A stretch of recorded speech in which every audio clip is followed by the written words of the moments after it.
হরে কৃষ্ণ। স্বাগত বন্ধুরা। তো আজকে আর একটা আইসক্রিমের রেসিপি নিয়ে এলাম। পাকা আম দিয়ে আমি আইসক্রিম তৈরি করলাম।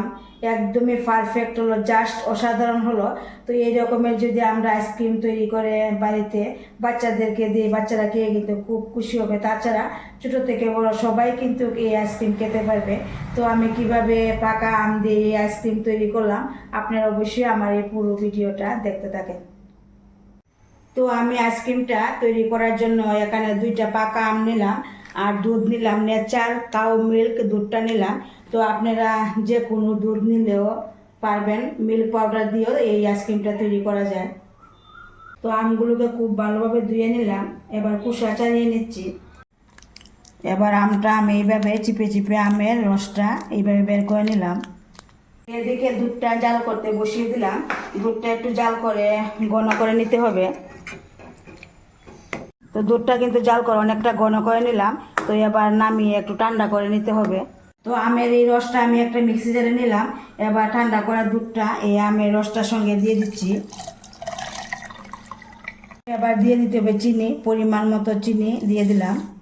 তো এবার খুব ভালোভাবে পেস্ট করে নেব। তো পেস্ট করে নিয়ে এলাম।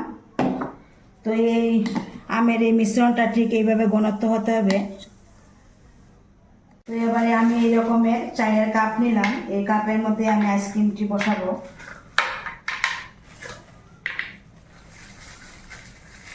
তো এবার এই আমের এই মিশ্রণ এই কাপের মধ্যে দিয়ে দিচ্ছি।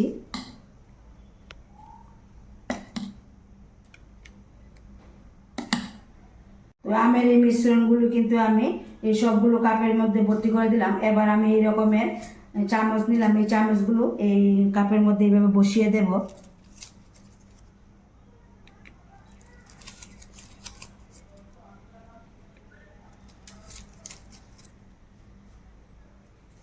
সবগুলোর মধ্যে কিন্তু বসিয়ে দিলাম।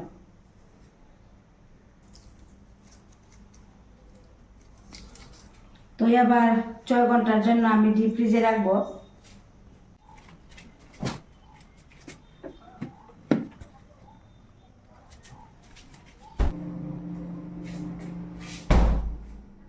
তো 6 ঘন্টা পর আইসক্রিমগুলো বের করে নিলাম।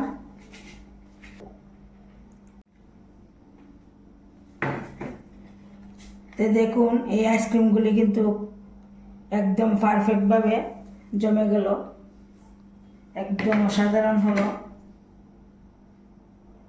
এবার আইসক্রিমগুলো খুলে নিচ্ছি। দেখুন একদম অসাধারণ হলো, পারফেক্ট হলো যে আমের যে আইসক্রিম তৈরি করলাম। তো সবগুলো আমি খুলে দেখাচ্ছি।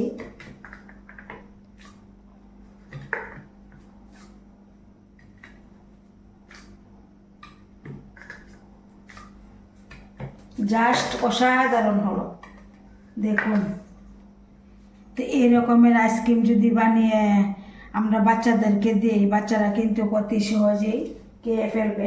একদম কত সুন্দর হলো। তো বন্ধুরা, কেমন লাগলো আমার এই আইসক্রিমের রেসিপিটা? যদি ভালো লাগে অবশ্যই একটা লাইক দিবেন, শেয়ার করবেন।